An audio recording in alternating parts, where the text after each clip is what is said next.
Angin Laut Maluku berhembus pelan, membawa aroma cengkih yang memenuhi udara. Pulau-pulau kecil tampak tenang. Namun di balik ketenangan itu, tersembunyi kekayaan yang pernah mengubah sejarah dunia. Ternate, di tanah inilah tumbuh cengkih, rempah kecil yang pada abad ke-16 nilainya lebih mahal dari emas. Di Eropa, rempah bukan sekadar bumbu. Ia adalah pengawet makanan, parfum, obat, bahkan simbol kemewahan bangsawan. Dan karena itulah dunia datang ke Maluku. Jauh sebelum bangsa Eropa tiba, Ternate telah menjadi kerajaan maritim yang hidup dari laut dan perdagangan. Pelabuhannya tidak pernah sunyi. Kapal dari Arab berlabuh membawa kain dan perak. Pedagang Gujarat datang dengan rempah India. Jang Cina membawa keramik dan sutra. Pedagang Jawa dan Melayu membawa beras, besi, dan hasil bumi. Namun yang paling dicari semua orang adalah cengkih Ternate. Setiap musim panen, pelabuhan Ternate dipenuhi dengan karung rempah. Dari sinilah kekayaan Ternate tumbuh. Dan dari sinilah kekuatan laut mereka terbentuk. Ternate mungkin kecil di peta, tetapi besar dalam pengaruh. Dan kekayaan inilah yang membuat bangsa Eropa berlayar ribuan kilometer melintasi samudra. Awal abad ke-16 Eropa sedang berubah. Kerajaan-kerajaan besar mencari jalur laut ke Asia. Dan tujuan utamanya adalah rempah. Karena siapa menguasai rempah, menguasai perdagangan dunia. Tahun 1512, armada Portugis tiba di Maluku. Mereka datang sebagai pedagang. Dan Ternate menerima mereka. Pada awalnya, hubungan berjalan baik. Portugis bahkan diizinkan membangun benteng di Ternate. Kerjasama perdagangan pun dimulai. Namun, perlahan sesuatu berubah. Waktu berlalu, Portugis semakin kuat. Mereka mulai mengatur harga rempah, menguasai perdagangan, mengendalikan jalur ekspor, dan akhirnya mencampuri politik kerajaan.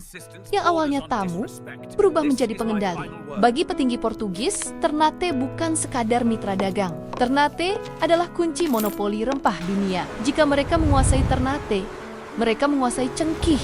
Jika cengkih dikuasai, kekayaan dunia berada di tangan mereka. Dan karena itulah, mereka tidak ingin hanya berdagang. Mereka ingin menguasai hubungan Ternate dan Portugis yang dulu tampak saling menguntungkan. Perlahan berubah menjadi ketegangan. Benteng yang dulu dibangun sebagai simbol persahabatan, kini menjadi simbol arogansi. Portugis mulai mengatur perdagangan, mengendalikan harga rempah, dan mulai menekan politik istana. Namun Ternate bukan negeri tanpa kehormatan. Sultan Khairum, ayah Ba'abullah, mulai menolak dominasi itu. Ia tidak langsung berperang. Ia mencoba menahan, menegosiasikan, menjaga keseimbangan. Namun tekanan Portugis semakin keras. Benturan kecil mulai terjadi di laut.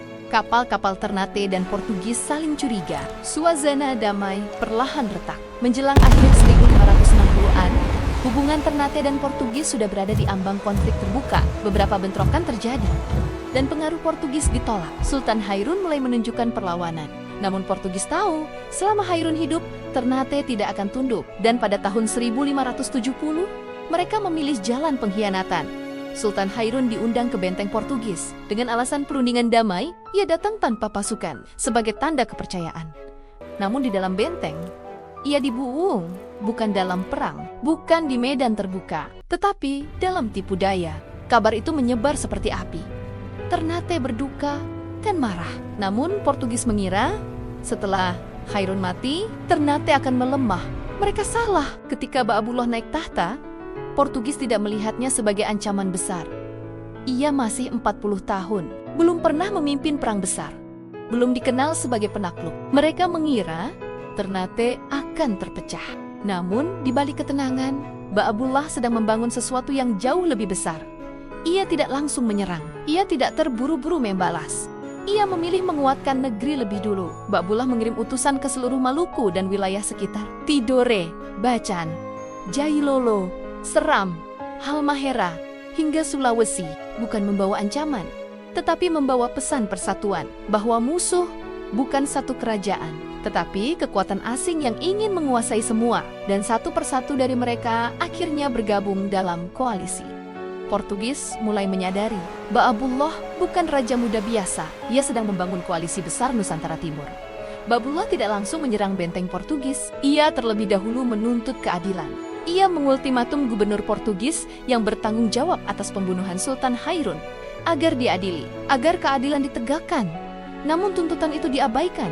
Ba'abullah bahkan mengirim pesan ke pusat kekuasaan Portugis, ke Lisbon, meminta agar gubernur tersebut diadili. namun tidak ada tindakan. Dan ketika keadilan ditolak, perang menjadi tak terhindarkan. Ba'abullah tidak menyerang benteng Portugis secara langsung. Ia tahu benteng kuat, senjata api unggul. Serangan frontal berarti korban besar, dan Ba'abullah tidak ingin mengorbankan banyak nyawa.